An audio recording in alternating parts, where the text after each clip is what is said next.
One of the things I would like to talk about, because Syria is so much in the news right now, even as we speak, is Syria, because you had to contend with that in the Obama administration. Exactly. Goodness knows we're contending with it today. And you say that you wrestle painfully and unsuccessfully with Syria. The human cost of the slaughter burned our collective conscience and directly implicated U.S. interests. So bring that forward today, and as we're seeing developments right now as a possible incursion from Turkey into northeast Syria. What would you teach us about that? What can we learn from that we could apply right now, today?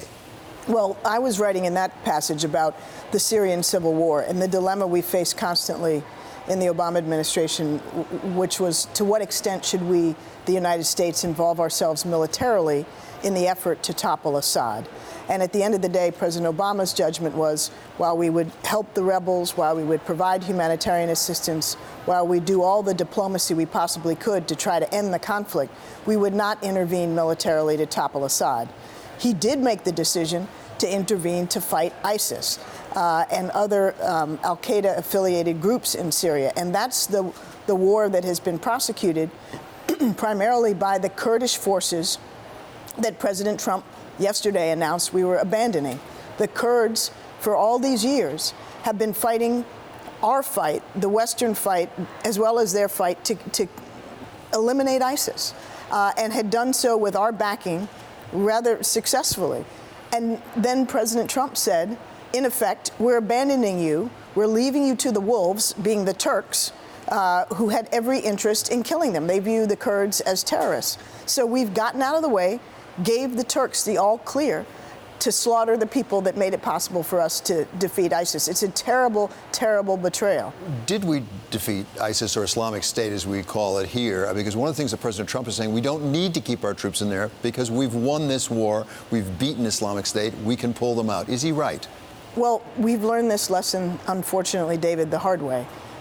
We had to withdraw from Iraq under the Obama administration. That was a deal that President Bush before us had cut, and we fulfilled. And then, what had been a form of al-Qaeda came back in the form of ISIS.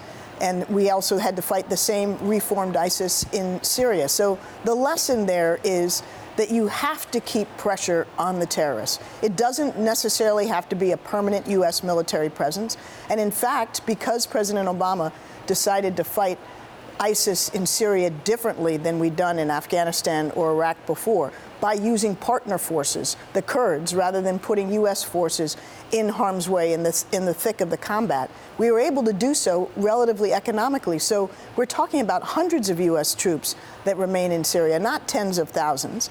And we needed to stay both to support and protect the Kurds, but also to keep an eye on ISIS so they didn't get the sense that they could easily steal a jump on us.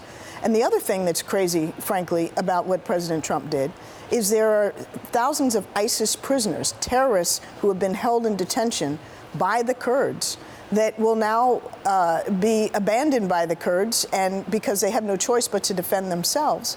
And those are going to be terrorists that can go back into the fight, whether on Syrian soil or in Europe or even as far as here in the United States.